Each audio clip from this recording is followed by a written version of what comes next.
Donc je m'appelle Pascal Inart, je suis conseiller municipal et premier adjoint à Chény et je suis ici en qualité de président du comité de gestion du complexe sportif de la communauté de communes du Val-Saint-Pierre. Alors pour ceux qui ne connaissent pas ce complexe sportif, ou en quelques mots, vous pouvez peut-être nous le présenter?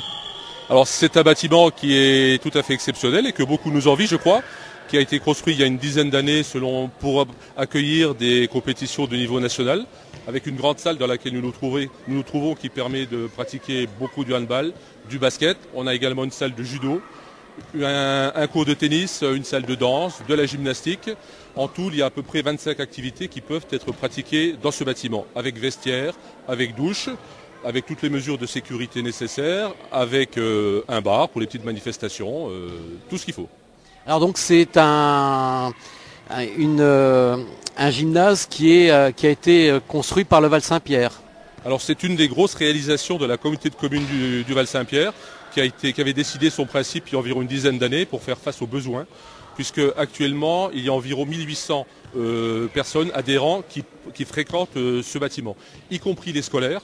Donc si bien que c'est un bâtiment qui fonctionne en permanence. Toute la journée, ce sont les scolaires et les soirs, ce sont tous les habitants de la communauté de communes du Val-Saint-Pierre, donc des communes de Chény, Mécleuve, Jury, Peltre, ainsi que de communes environnantes qui viennent pratiquer leur sport préféré ici. Oui, alors quel type d'activité on peut retrouver dans ce gymnase? Alors essentiellement handball, judo, karaté, badminton, de la danse, du tennis, enfin toutes les activités qui se pratiquent en salle. Alors aujourd'hui c'était la remise un petit peu des trophées pour l'année de ces sportifs. Voilà, alors le comité de gestion avait décidé il y a 2 ans de procéder à la demande des associations et des adhérents, de faire une petite manifestation de remise de prix.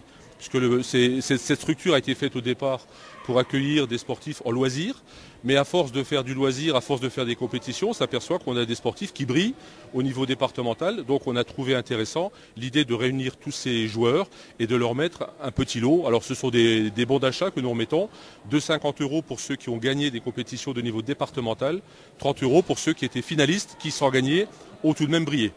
Et nous avons fait cette première opération l'an dernier et à la fin de cette saison, compte tenu tout le monde était bien content de ce qui s'était passé, donc on s'est dit on va renouveler cette opération et on profite également de faire ça maintenant, au moment du Beaujolais nouveau, pour savourer ce bon vin juste après. Alors quelle est l'équipe phare du Val-Saint-Pierre aujourd'hui? Alors les équipes phares, ce sont surtout les équipes de handball qui ont brillé au niveau départemental voire régional. Nous avons également l'an dernier une équipe de handball de moins de 14 ans qui avait brillé, ainsi que le tennis et le badminton. J'espère ne pas en oublier pour vexer personne.